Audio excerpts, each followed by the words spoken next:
Salam jumpa dalam Renungan Harian Katolik dari Paroki Santo Yusuf Pringsewu, Lampung. Hari ini Minggu 12 Maret 2023. Kita akan merenungkan bacaan dari Injil Yohanes bab 4 ayat 5 sampai dengan 42. Bapak, Ibu, dan saudara-saudari yang terkasih, Injil hari Minggu ini mengisahkan tentang seorang perempuan Samaria yang sedang menimba air dari sumur Yakub. Dan pada kesempatan itu ia berjumpa dengan Yesus. Dan kepada wanita itu Yesus meminta diberikan air untuk memuaskan dahaga. Yesus memperkenalkan dirinya sebagai mata air kehidupan kekal. Ia sumber yang melimpah dan tak akan pernah kering. Bapak, Ibu, dan saudara-saudari yang terkasih, kisah tentang Yesus yang menjumpai perempuan Samaria di sumur Yakub ini menjadi pengalaman konkret setiap kita orang beriman. Perempuan Samaria ini bisa mewakili pergulatan setiap orang dari kita dan setiap kita para pengikutnya. Setiap orang dari kita pastilah pernah bertanya untuk apa dia hidup, atau apakah hidupnya sudah benar atau belum. Dari dalam hati yang paling dalam, pastilah pernah ada pertanyaan-pertanyaan sejenis itu. Dan perempuan itu menjadi kaya makna karena mau terbuka berdialog dengan Yesus. Bapak, Ibu, dan saudara-saudari yang terkasih, perjumpaan dan percakapan itu mendorong ia untuk memberi kesaksian siapa Yesus yang telah dia jumpai di sumur Yakub itu. Kesaksiannya membawa orang-orang lain datang, berjumpa dan berusaha bercakap-cakap dengan Yesus di sumur Yakub. Kontak pribadi itu telah membawa suatu hidup baru, suatu gairah baru, suatu kegembiraan dan keberanian untuk mewartakan Yesus. Iman mereka tidak hanya sekedar berdasarkan kesaksian orang lain, tetapi lebih dari itu, berdasarkan pada kata-kata, kesaksian, dan perjumpaan, serta kontak relasi personal dengan Yesus yang terjadi juga secara personal. Selanjutnya, iman akan Yesus itu diakui sebagai juru selamat dunia, menjadi gambar gembira, menjadi kabar gembira bagi setiap orang lain.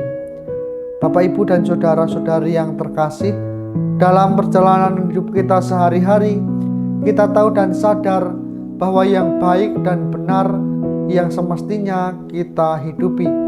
Tetapi dalam kenyataannya, kita sering memilih yang enak dan menyenangkan untuk diri kita. Maka ada begitu banyak kelonggaran dan kesalahan yang kita lakukan, tetapi kita tidak peka lagi bahwa hal itu adalah tidak benar. Karena nyaman, kita menjadi lupa tentang apa yang harusnya menjadi perjuangan kita. Yang jelas, untuk mencapai kebahagiaan, kebaikan, dan kebenaran, kita perlu belajar terus-menerus. Sementara untuk mempertahankan kenyamanan dan kenikmatan, kita tidak butuh belajar lama dalam proses yang lama pula. Bapak, Ibu, dan saudara-saudari yang terkasih, apa yang kita lakukan itu selalu berdampak kepada orang lain ataupun berdampak sosial. Keburukan yang kita lakukan juga mempengaruhi orang lain. Tetapi demikian, kebaikan yang kita lakukan juga bisa mempengaruhi orang lain.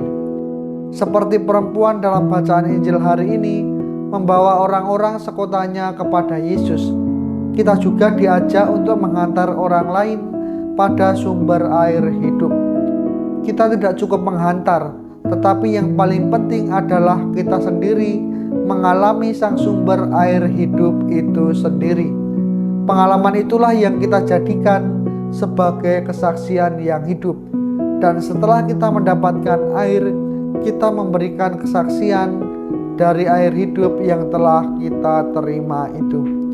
Bapak, Ibu, dan saudara-saudari yang terkasih, perjumpaan dengan Tuhan Yesus tentu akan membawa perubahan pada siapapun yang mengalaminya. Dan setiap dari kita sebagai orang beriman diundang untuk secara khusus berjumpa dengan Tuhan sendiri dalam perayaan Ekaristi, baik melalui sabda maupun dalam tubuhnya sendiri. Harapannya melalui perjumpaan ini akan terjadi perubahan dalam diri kita. Demikian juga dalam percakapan dengan Tuhan, baik dalam doa pribadi maupun bersama, membuat setiap dari kita merasakan besar kasih-Nya bagi hidup kita. Dengan perjumpaan itu, kita sekalian juga diutus untuk ikut serta dalam karya pewartaan sukacita kepada sesama. Dan kita hanya dapat melakukan tugas ini jika kita terlebih dahulu telah merasakan sukacita dari Tuhan dalam perjalanan hidup kita sehari-hari, seperti yang dialami oleh perempuan Samaria dalam bacaan Injil hari ini.